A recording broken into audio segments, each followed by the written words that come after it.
There is a kind of carving that can only be done by hand. Machine routers and CNC mills can reproduce letters with mathematical precision, identical spacing, uniform depth, clean edges that look as if they were stamped rather than cut. But hand-carved letters are different. Hand-carved letters carry the tremor of the human wrist, the variation in pressure that comes from a chisel held by fingers rather than a caule, the slight asymmetry that tells you a person was here, a person made this, a person pressed a blade into wood and removed material one shaving at a time until the shape of a word emerged from the grain like something that had always been there, waiting to be uncovered. Tamsin Gray carved by hand. She had always carved by hand, since she was 8 years old in her father's workshop in Cardiff, where Desmond Gray made furniture the old way, with hand tools and hardwood, and the Welsh stubbornness of a man who believed that anything worth making was worth making slowly. Desmond had come to Cardiff from Kingston at 19 with a suitcase and a set of carving chisels that his own father had given him, and he had built a life from those chisels the way a mason builds a wall from stones, one piece at a time, each piece fitted precisely, each joint tight and true, until the structure stood on its own and people came from across the city to commission tables and chairs and cabinets from the Jamaican man on Butte Street who made furniture that lasted generations. Tamsin had learned at Desmond's elbow. She had learned to read wood grain, the direction of the fibers, the location of the heartwood, the knots and burls and figure patterns that make each piece of timber as individual as a fingerprint. She had learned to sharpen a chisel on an oilstone until the edge could shave hair from her forearm. She had learned the particular patience that hand-carving demands, the understanding that you cannot rush a chisel through wood without risking a tear out, that the blade must follow the grain rather than fight it, that the wood has a preference for how it wants to be cut, and the carver's job is not to impose a shape, but to negotiate one. She had been good, more than good.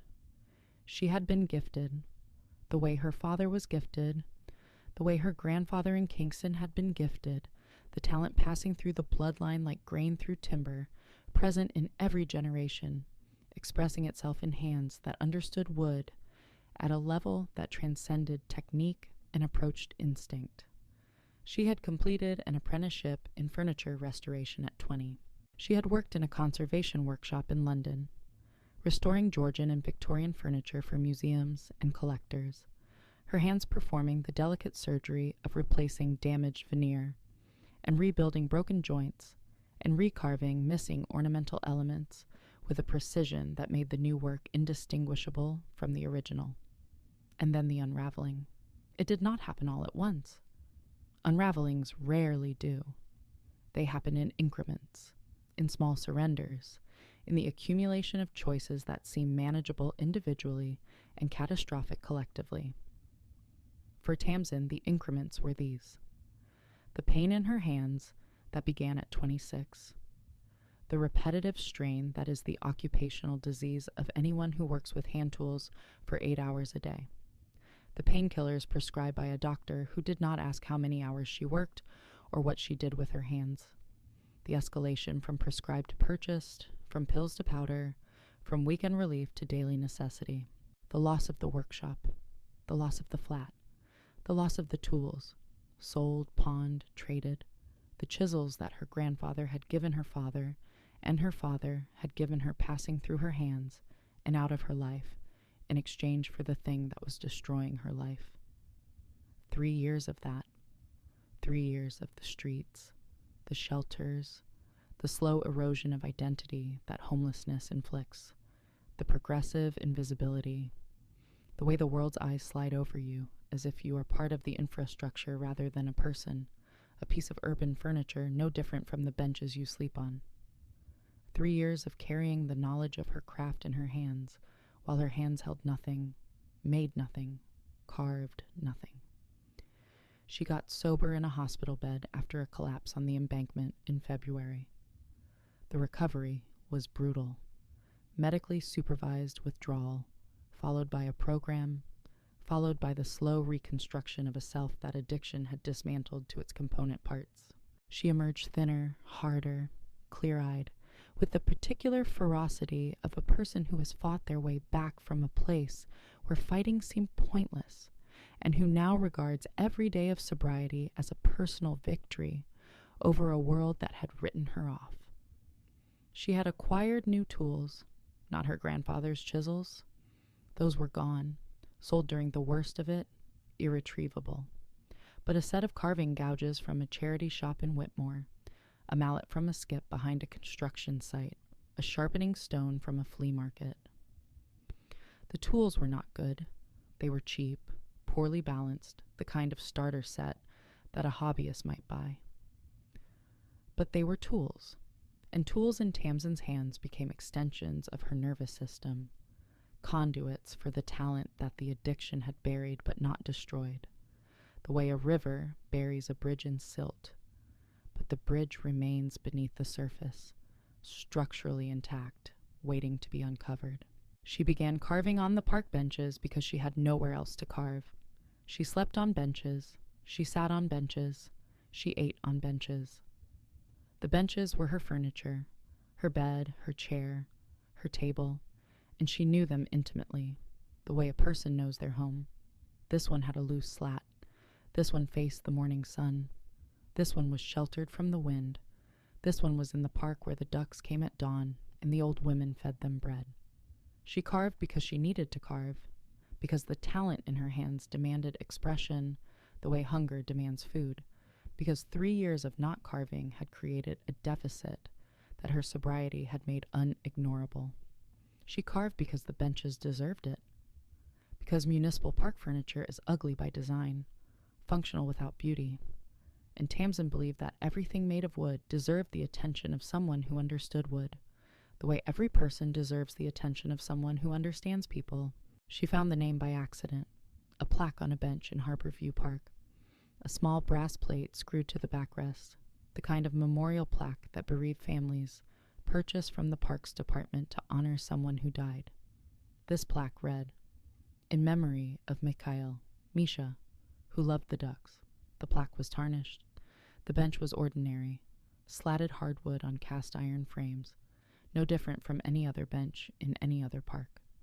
But the words on the plaque, Misha, who loved the ducks, caught something in Tamsin's chest, some resonance between her own loss and this unknown child's absence. And she sat on the bench and looked at the ducks on the pond and thought about a boy named Misha who had loved this view and who was gone. She carved his name that night. Not on the plaque bench. That bench already had its memorial.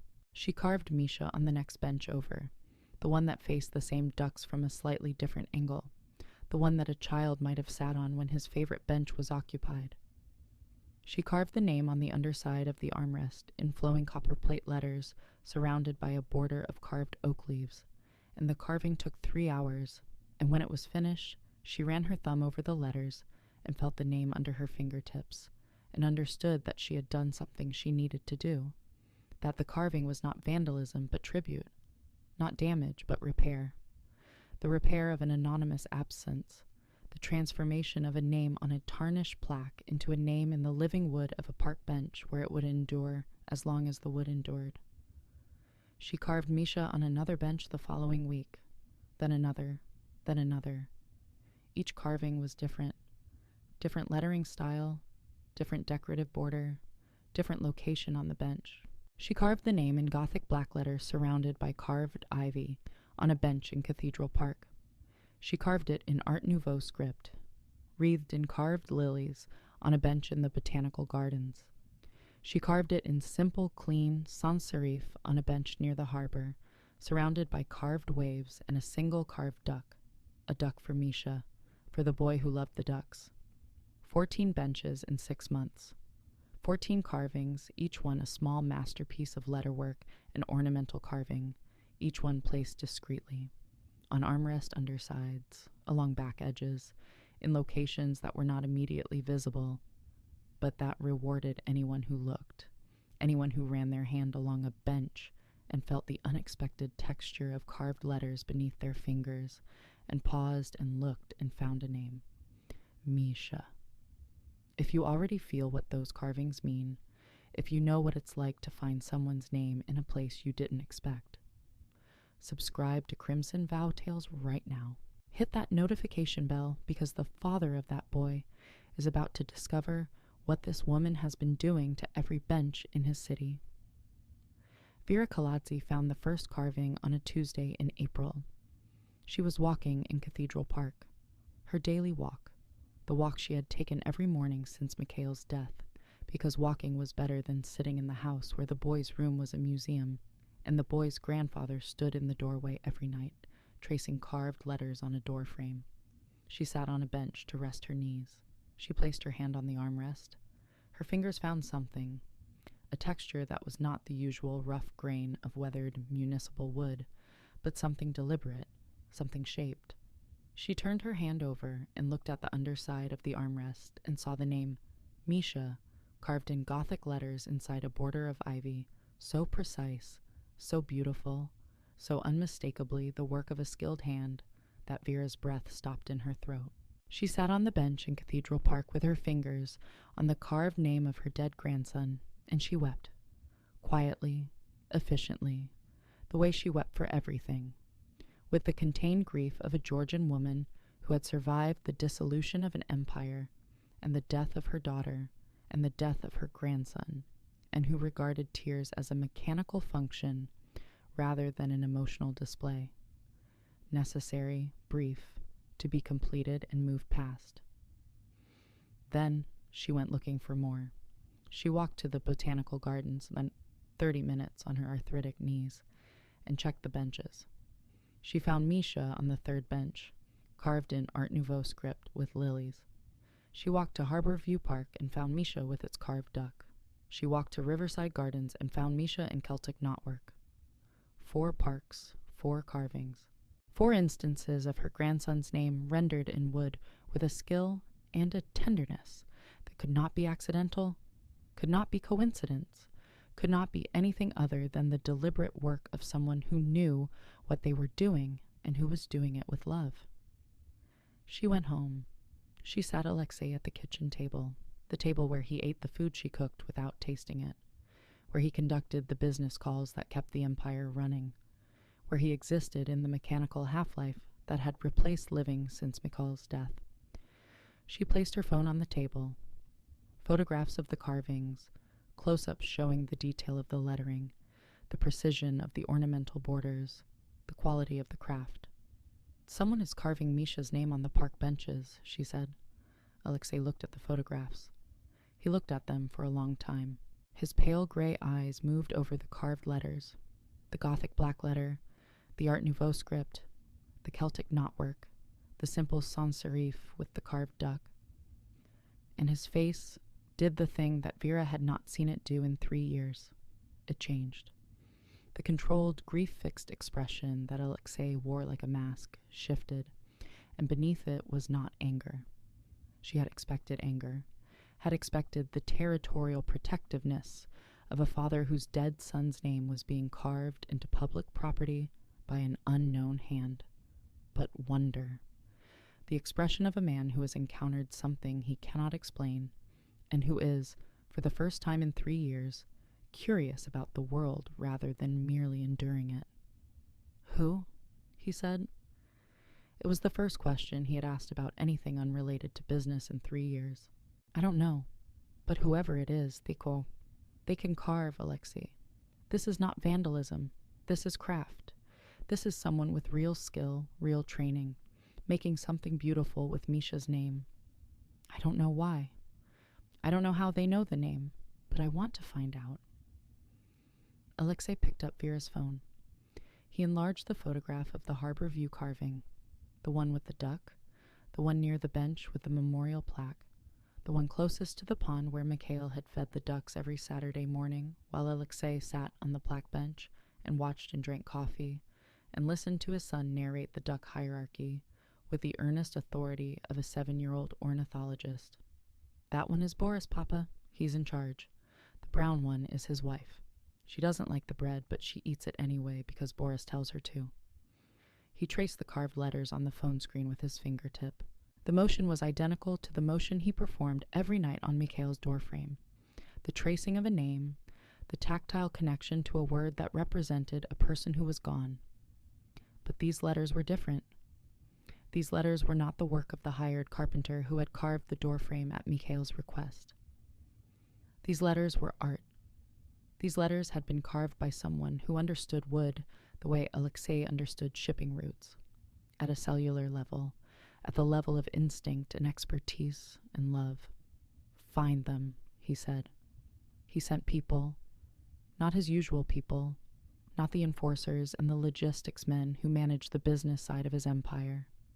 He sent quiet people, watchers, men who knew how to sit in parks without being noticed and observe without being observed.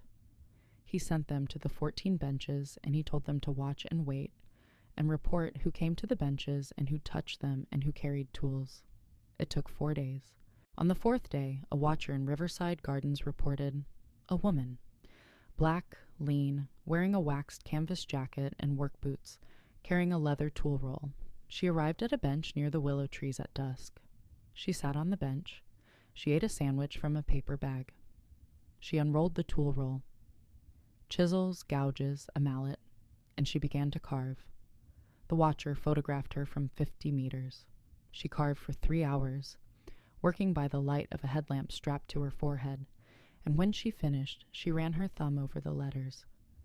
Misha, this time in Romanesque uncials with a border of carved willow branches, and she packed her tools and lay down on the bench and pulled her jacket over her shoulders and went to sleep. We're deep in this now. A homeless woman carving a dead boy's name into every bench in the city, sleeping on the wood she's just made beautiful. If you feel this, subscribe to Crimson Vow Tales. Hit that like button and drop a comment, because when the Mafia boss finds her on that bench, neither of their lives will ever be the same. Alexei went alone. Vera had wanted to come, had insisted, in fact, with the immovable determination of a Georgian grandmother, but Alexei had refused. This is between me and whoever is carving my son's name, he said, and Vera had recognized the tone and the expression and had relented because she understood that this was not about control or territory but about Mikhail, and matters involving Mikhail were sacred, and Alexei approached them the way other men approach altars, alone, uncovered, without armor. He went to Riverside Gardens at dusk. He found the willow tree bench. The newest carving, the Romanesque uncials, the willow branches rendered in the wood with the fluid precision of someone who had spent a lifetime learning to make chisels do what pencils do. He sat on the bench across the path and waited. She arrived at 7. The waxed canvas jacket, the work boots, the tool roll. She was smaller than the photographs had suggested, lean and wiry, the musculature of someone who works physically but does not eat enough, the particular build of a person who lives rough and whose body has adapted to the caloric deficit by consuming its own reserves. She sat on the next bench, an unmarked one, a bench that had not yet received the name, and she unrolled the tools and began to work. Alexei watched her. He watched the way she held the chisel, not with the white-knuckled grip of an amateur, but with the relaxed, controlled hold of a professional, the tool resting in her palm with the blade angled precisely against the wood, her mallet hand delivering taps of consistent force that drove the blade through the grain without splitting or tearing. He watched the shavings curl away from the cut, long, thin, uniform shavings that told him, even from 20 feet away, that the chisel was sharp, and the hand was skilled, and the wood was being treated not as raw material, but as a collaborator in the creation of something beautiful. He watched for an hour before he spoke. Why, Misha? Tamsin's hand stopped, not the startled stop of someone caught doing something wrong, the controlled stop of a craftsperson who has been interrupted mid-cut and who pauses the blade rather than jerking it, because jerking a chisel ruins the work, and Tamsin did not ruin work. She looked up. A tall man was sitting on the bench across the path. Long, dark overcoat, silver-streaked dark hair, pale eyes that caught the last of the dusk light and reflected it back like mirrors. He was watching her with an expression she could not immediately read. Not anger, not accusation, but but something more complex, something layered, something that contained grief and wonder and the particular intensity of a man who has found something he was not looking for and who does not know whether to be grateful or afraid. "The plaque," Tamsin said. "Harbor View Park. In memory of Mikhail, Misha, who loved the ducks." I sat on his bench and I watched the ducks, and I carved his name because, I don't know, because the plaque was tarnished and the bench was ordinary, and the name deserved better than brass screws in a sentence. The name deserved wood, deserved carving, deserved someone who could make it beautiful. You've carved it 14 times. 15 after tonight. Why 15 benches? Tamsin set down the chisel. She looked at this man. This tall, gaunt, grief-carved man whose pale eyes were too bright and whose overcoat was too expensive, and whose question carried the weight of something personal, something that went beyond curiosity about a stranger carving names into public benches. Because there are 42 parks in this city, and each one has benches, and Misha deserved to be in all of them. Because I'm a carver, and I haven't carved anything in 3 years, and when I started again, the only thing my hands wanted to make was his name. Because I sleep on benches, and the benches are ugly, and making them beautiful is the only thing I can do with what I have. Because I found a dead boy's name on a plaque, and it felt like finding my own name, like finding someone who had been lost and forgotten and reduced to a line of text on a piece of tarnished metal. And I know what it feels like to be reduced. And I know what it feels like to be forgotten. And I will not let a 7-year-old boy who loved ducks be forgotten while I have a chisel and wood to carve. Alexei was very still. The dusk was deepening around them. The park emptying, the light fading, the willow tree's branches swaying in the evening air. He looked at this woman. This homeless, scarred-handed, fierce-eyed woman who was carving his dead son's name into park benches because she had found a tarnished plaque and decided that Mikhail deserved more than brass. And he felt the thing he had not felt in 3 years.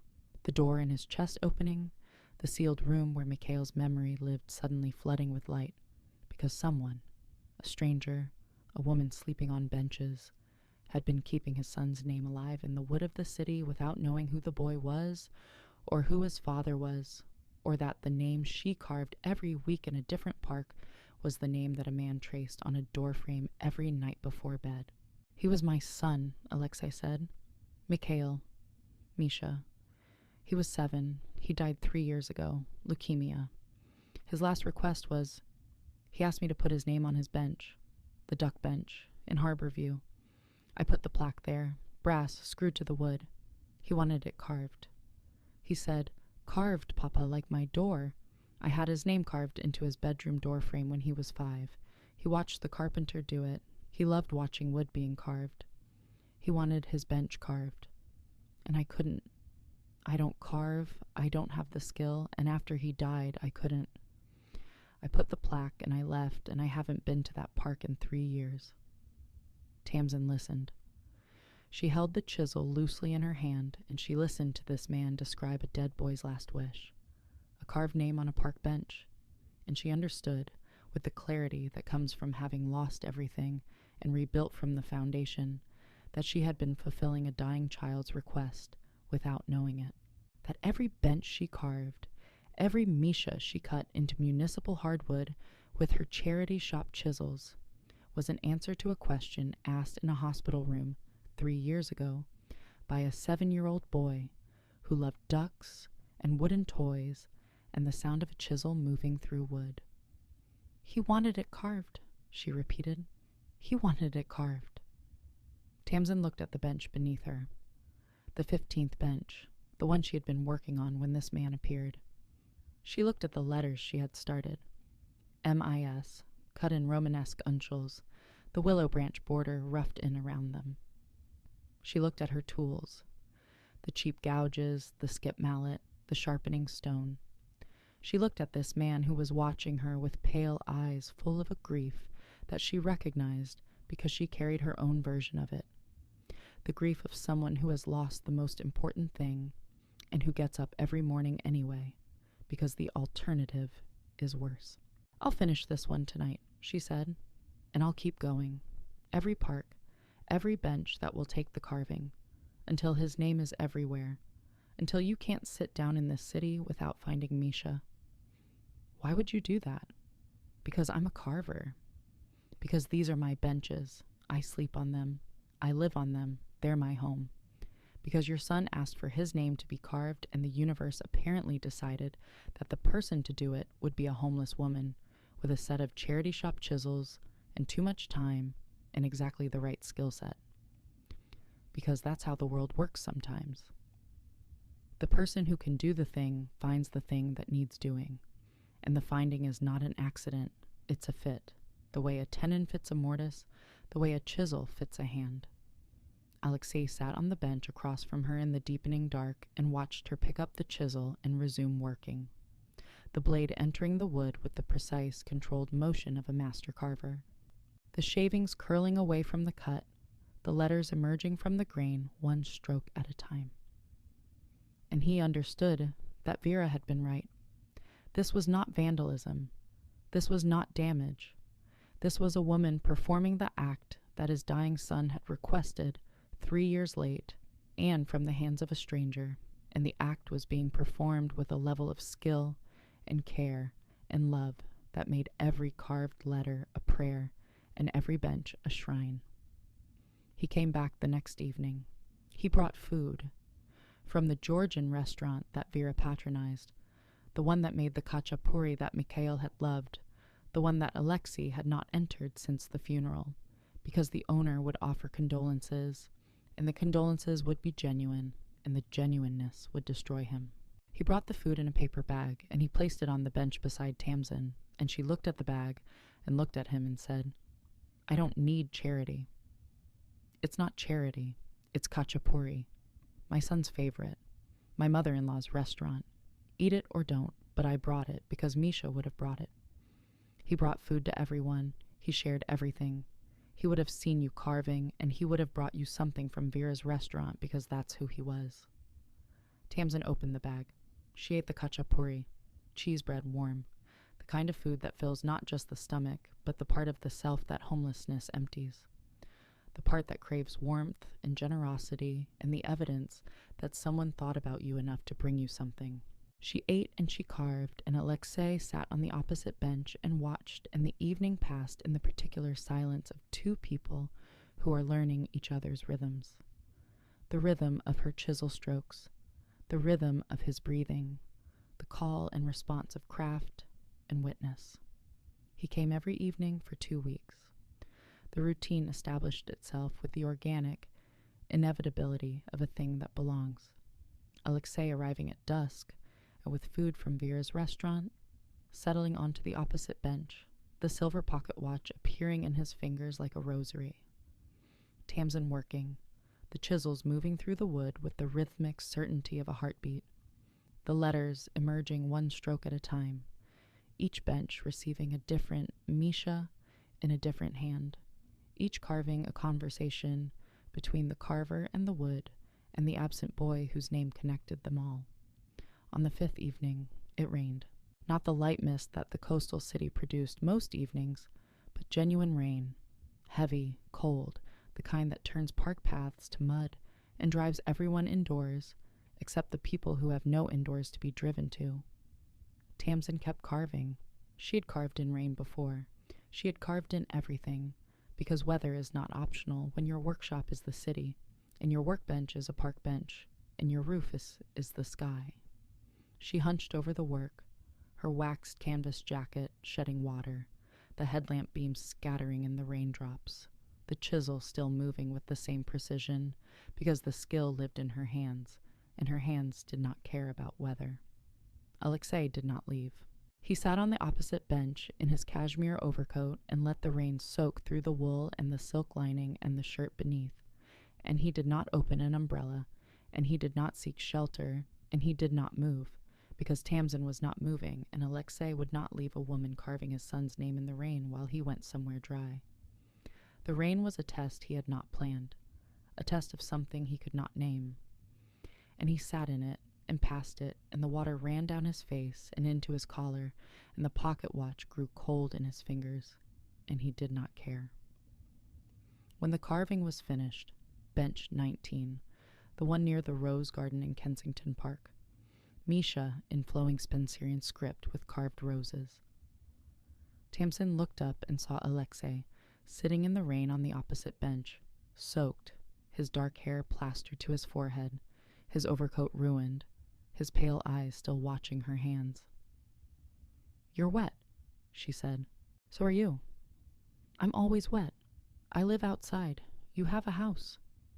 "The house doesn't have this." He did not specify what this was. He did not need to. Tamsin understood that what kept this man on a bench in the rain was not the carving itself, but the act of witnessing the carving, the experience of watching his son's name being made permanent by hands that treated the name as sacred, and that the witnessing required presence, required proximity, required sitting in the rain because the carver was sitting in the rain, and to leave would be to break the circuit that connected his grief to her craft, and both to the name in the wood. Food from Vera's restaurant, the opposite bench, silence that grew less empty and more populated with each visit, the silence of accumulating knowledge, of two people filling the space between them with observation and proximity, and the slow construction of trust. He learned her rhythms, the way she tested the chisel's edge against her thumbnail before each session, the way she blew the shavings from the cut after every pass, the way she paused every 30 minutes and stretched her hands and pressed her thumbs into her palms to work out the tension. She learned his, the way he sat with one ankle crossed over the other knee, the way he turned the silver pocket watch in his fingers when he was thinking, the way he looked at the carved letters with an expression that was grief and gratitude braided together so tightly that neither could exist without the other. On the 14th evening, she finished the 17th bench, the one in Millennium Park, near the fountain, carved in flowing italic, with a border of carved stars because Mikhail's hospital room had glow-in-the-dark stars on the ceiling. And Vera had mentioned this the previous week when she came to the park to meet Tamsin and brought Georgian stew in a thermos and told Tamsin about the boy whose name she was carving. His love of ducks, his collection of favorite benches, the glow-in-the-dark stars, the carved doorframe, the last request. Tamsin ran her thumb over the finished letters, the ritual, the same thumb pass she performed after every carving, feeling the name under her fingertips, confirming through touch what her eyes could see, that the carving was clean, that the letters were true, that the name was present in the wood and would remain there until the wood itself returned to the earth. "I had a father," she said, not looking at Alexei, looking at the letters. "Desmond Gray, furniture maker, Cardiff. He taught me everything, how to read grain, how to sharpen, how to let the wood tell you what it wants to be. He gave me his father's chisels, my grandfather's chisels from Kingston. I sold them, during the worst of it, sold them for nothing, lost the only thing that connected me to the people who made me who I am." She looked at Alexei. "Your son asked you to carve his name. My father asked me to keep carving. Both of us failed the people we loved. Both of us are sitting in a park trying to fix it. You with khachapuri, me with a chisel." Alexei looked at this woman, this homeless, sober, broken and rebuilt carver who was sitting on a park bench in the dark with wood shavings in her hair and his dead son's name under her hands, and who had just told him the truth about herself with the same precision she brought to her carving. Clean, direct, without unnecessary ornamentation. "Vera wants you to come to the house, break in for a he said. "I don't go to houses." "She's making kinkali, dumplings. She says if you're going to carve her grandson's name into every bench in the city, the least she can do is feed you properly, and she is very specific about what properly means. And it does not mean khachapuri in a paper bag on a park bench. I sleep on benches. I eat on benches. Benches are my dining room." Vera's dining room is better. Vera's dining room has heat and chairs with cushions, and a woman who will feed you until you cannot move and then send you home with enough food for 3 days. Vera's dining room is non-negotiable. She told me to bring you. I am bringing you. Refusing Vera is like refusing weather. You can object to it, but it happens anyway. Tamsin almost laughed. The sound caught in her throat. A half exhale, the ghost of a laugh, the muscular memory of a sound she had not made in a very long time. She looked at this man, this gaunt, silver-eyed, grief-hollowed man who was sitting in a park at night, delivering his mother-in-law's dinner invitation with the solemnity of a man delivering a treaty. And she felt something shift in the locked place inside her chest, where she kept the things she had lost. Her father's chisels, her sobriety medallion, her sense of herself as a person who belonged somewhere. The shift was small, a crack, a draft of air, the preliminary movement of a door that has been closed for a long time and whose hinges have rusted, but whose frame is still sound. Wednesday, she said. Wednesday. She went on. Wednesday, she ate the king kali. She met Vera, properly, in the kitchen, with Vera's sharp black eyes examining her the way a jeweler examines a stone, looking for flaws, for fractures, for the quality beneath the surface. Vera examined Tamsin's hands, the calluses, the scars, the wood stain in the knuckles, and she said, "Good hands, strong. My grandson would have liked your hands. He liked watching people make things."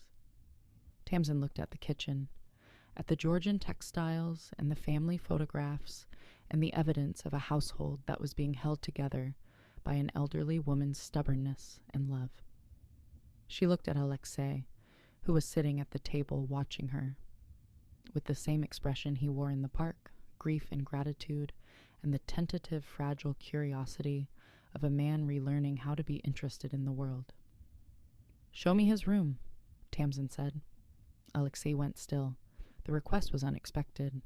No one asked to see Mikhail's room. No one entered Mikhail's room. The room was a museum, and museums are viewed from doorways, not entered. But Tamsin was not asking to view. She was asking to be shown, to be taken into the space where the boy had lived, the space where the carved doorframe stood, the space that Alexei visited every night without crossing the threshold. He took her upstairs. He stood in the doorway. His usual position, the position from which he traced the carved letters every night. Tamsin stood beside him. She looked at the room, the small bed, the blue quilt, the wooden toy shelf, the picture books. She looked at the doorframe. She reached out and touched the carved letters, Misha, cut by a hired carpenter at a 5-year-old's request. And her fingers read the carving the way her fingers read everything, through touch, through the physical evidence of a tool's passage through wood, through the language that lives in the grain. The carpenter was competent, she said. Good letter spacing, clean serifs, but the depth is inconsistent, deeper on the M and the A, shallower on the I and the S and the H. He was right-handed, and the angle changes on the letters that required him to reach across his body. A left-handed carver would have been better for this doorframe. She paused. But Misha didn't care about the depth. He cared that his name was in the wood. That's what matters. The name in the wood. That's what always matters. Alexei looked at Tamsin, this woman who could read a carpenter's handedness from the depth of a 3-year-old carving, and he felt the door in his chest open wider, and what came through was not just grief, but something adjacent to grief, something that shared grief's weight, but not its direction. The feeling of finding someone who sees the world the way he wanted to see it, but couldn't. Someone who looks at a carved name on a doorframe and reads not just the letters, but the love behind the letters, the request behind the love, the boy behind the request. "I want to commission you," he said. "All 42 parks, every bench. Misha's name on everyone, different carving on each. I'll pay whatever you charge." "I don't charge for Misha. Misha is mine now. His name belongs to my hands the same way it belongs to your heart. You can't commission a prayer. You can only receive one. Then let me give you tools, proper tools. Not charity, but investment. The tools my son's carver deserves." Tamsin was quiet. She thought about her grandfather's chisels, the ones she had sold, the ones that were gone. She thought about the cheap charity shop gouges that she had been using for 6 months, tools that a craftsperson of her caliber should not have to use, tools that required twice the effort and produced half the precision of professional instruments. She thought about this man offering her tools the way her father had given her tools, not as equipment, but as a statement of belief, a declaration that the hands receiving them were worthy of the instruments. Tools, she said. Not a house, not a workshop, not a life makeover. Tools. Tools. And Vera's kitchen on Wednesdays. That's non-negotiable. She's already planning the menu. Your mother-in-law is a force of nature. She is the only force of nature I have ever been unable to manage. This includes hurricanes, regulatory agencies, and the entire Eastern Seaboard criminal justice system. Tamsin laughed. A real laugh this time. Full, open, the gap between her front teeth visible, the sound echoing in the upstairs hallway of the Morozov house, bouncing off the walls and the doorframe and the carved letters where Mikhail's name lived in the wood. It was the first laughter the house had heard in 3 years, and Vera, standing at the bottom of the stairs, heard it, and pressed her hand against her heart and closed her eyes and whispered something in Georgian that was either a prayer or a thank you or both. The tools arrived the following week. A full set of professional carving chisels. Swiss-made, ash-handled, the steel ground to an edge that Tamsin tested against her thumbnail and felt sing. Gouges in 12 profiles, a lignum vitae mallet weighted perfectly for bench carving, a set of Japanese water stones for sharpening, a leather tool roll, hand-stitched, to hold them all. Tools that Tamsin held in her hands and felt the rightness of, the balance, the weight, the way that ash handles fit her palm as if they had been shaped for her grip specifically, the way good tools always feel to the hands they were meant for. She carved faster with the new tools. Not rushed. Tamsin did not rush. But with the efficiency that comes from working with instruments that match the craftsperson's skill level, tools that respond to intention rather than fighting it, that translate the hand's command into the wood's response without the friction and the imprecision of inferior equipment. She carved Misha on bench 18 in a single evening, Edwardian copper plate with carved roses, and when she ran her thumb over the finished letters, the quality of the carving brought tears to her eyes, because this was the carving she was capable of. This was the standard her grandfather and her father had set, and the tools had given it back to her. Alexei was there. He was always there now. Every evening, every park, the opposite bench, the khachapuri or the kinkali, or whatever Vera had sent. The silver pocket watch turning in his fingers, the pale eyes watching her hands move through the wood with the precision and the love that Mikhail had watched in the carpenter's hands at the age of 5, and that Alexei was now watching in a different carver's hands, and finding, in the watching, the thing he had sealed away 3 years ago. The ability to sit in a park and feel something other than absence. She was carving bench 23, the one in the children's playground in Southside Park, where the slides and the swings were visible from the bench, and where children's laughter carried across the evening air. When she said, without looking up from the chisel, "You're not just watching the carving anymore." What am I watching? Me. You're watching me. The carving is the excuse, but your eyes are on my hands, and my hands are not the same thing as the carving. The carving is the product. My hands are the person. Alexei was quiet. The admission she was requesting, or rather, the admission she was identifying, because Tamsin did not request, she observed, and her observations had the precision of her carving, was not something he had acknowledged to himself. He had been coming to the parks every evening for 6 weeks. He had been bringing food and sitting in silence, and watching this woman carve his son's name into bench after bench, and the watching had evolved from grief-driven pilgrimage to something else, something that he recognized now that Tamsin had named it. He was watching her, not the craft, her, the way her forehead creased when she was negotiating a difficult grain, the way she blew a strand of coiled hair from her eyes without stopping the chisel stroke, the way she held the mallet, loosely, confidently, the way a conductor holds a baton, with authority that does not require force. "Yes," he said, "I'm watching you." Tamsin set down the chisel. She looked at him across the path, this tall, silver-eyed man who had lost his son and found a stranger carving the boy's name, and who had been sitting in parks for 6 weeks, bringing Georgian food and turning a pocket watch and falling in love so slowly and so quietly that neither of them had noticed until this moment when the word love arrived in the space between the benches like a shaving, curling away from a cut, thin and perfect and unmistakable. Misha would have liked this, she said, a carver and a man who watches carving, meeting at his bench. Misha would have demanded to hold the chisel. I would have let him. I would have put his hand on the handle and my hand on his, and we would have carved together. That's how you teach, hand on hand. My father taught me. His father taught him. The skill passes through the hands. Alexei looked at Tamsin, this woman who carved his son's name into the world, who slept on benches and ate Georgian food and laughed with a gap between her teeth, and who was now describing a scene that would never happen. Misha holding a chisel, Tamsin's hand on his, with the easy tenderness of someone who loved a boy she had never met because she had spent 6 months carving his name, and the carving had become a relationship, a conversation conducted through wood and letters and the physical act of making something beautiful from something ordinary. He stood. He crossed the path.